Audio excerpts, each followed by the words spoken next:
But the other question that we often end with is, do you have any advice to people coming into psychology now, new career people who are feminist and want to do feminist psychology? What is your advice? And or sort of what do you think the field needs? Where are we going from here? I know it's a double-barreled question. I know, but that's a huge much one. easier one to answer. What does the field need? Well, yeah. So any or all of the above that you would care to answer. Advice, what are we doing, where are we going? Okay, but I'm not going to talk about intersectionality now, or should I talk about intersectionality If you want, go for it. Well, intersection, you know, once you go from a constructionist perspective,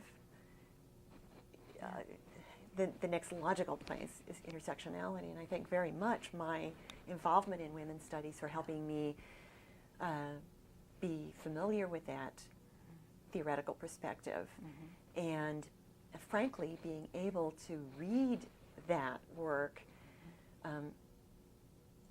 as sort of as a non-fluent speaker of that second language. Right, right.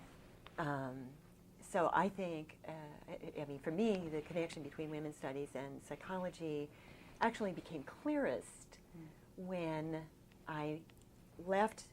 I was getting very disillusioned with psychology, to be honest. When I left California, I asked to have my appointment in, excuse me, in women's studies be 100% in women's studies. Okay.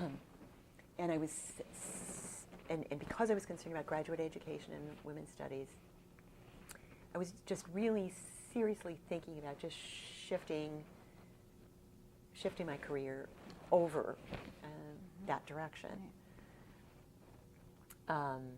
There were a variety of circumstances that made me realize that's not what I wanted to do.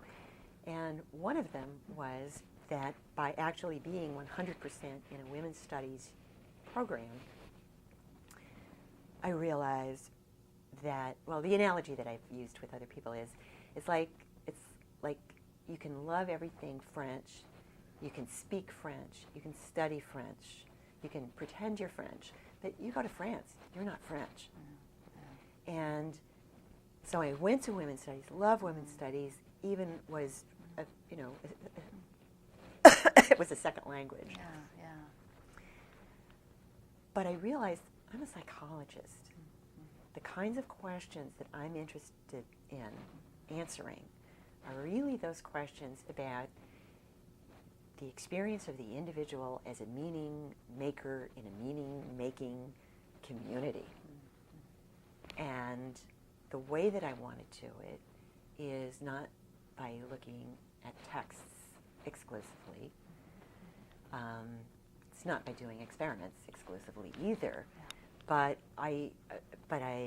there is something about the kind of the perspective of psychology on maybe how to sort out and at least initially think about multiple factors influencing a particular set of behaviors, set of beliefs, that psychology is comfortable to me. And so I needed to come home to psychology. And so I did. And so now I don't want to lose the women's studies part, although Penn State is such a huge university that I don't have the contact with people in other, even the people in women's studies who have, shared appointments or differ from me in disciplines of origin. I don't have that contact so much anymore. So it's very hard to try to stay current, not be sort of bogged down by psychology. I always, the analogy I give with psychology when I talk to people like in sociology, it's like, sociology is like this little sort of, I'm going to use this horrible military analogy. It's kind of like a cruiser, it gets out there and it can move around. Psychology is like this oil tanker. And to make it turn, you have to start 40 miles ahead to get a little bit of a turn. And so, you know, you have to choose where are you going to have your impact. Yeah.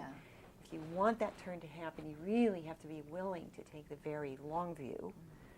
And you also have to be very willing to say that long view is what's going to be affecting this discipline as a whole. What I can be having an influence right now is my community, the community of people who study emotion, the community of people who care about the relation between women's studies and psychology, the community of people who think that social psychology needs to be much more informed by feminist psychology, the people who think that social psychology and feminist psychology needs to have its activism connected to life outside the academy, even if we are not the ones who are specifically doing it on a day-to-day basis.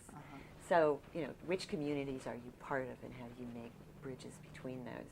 Meanwhile, trying to get that super tanker to make a turn.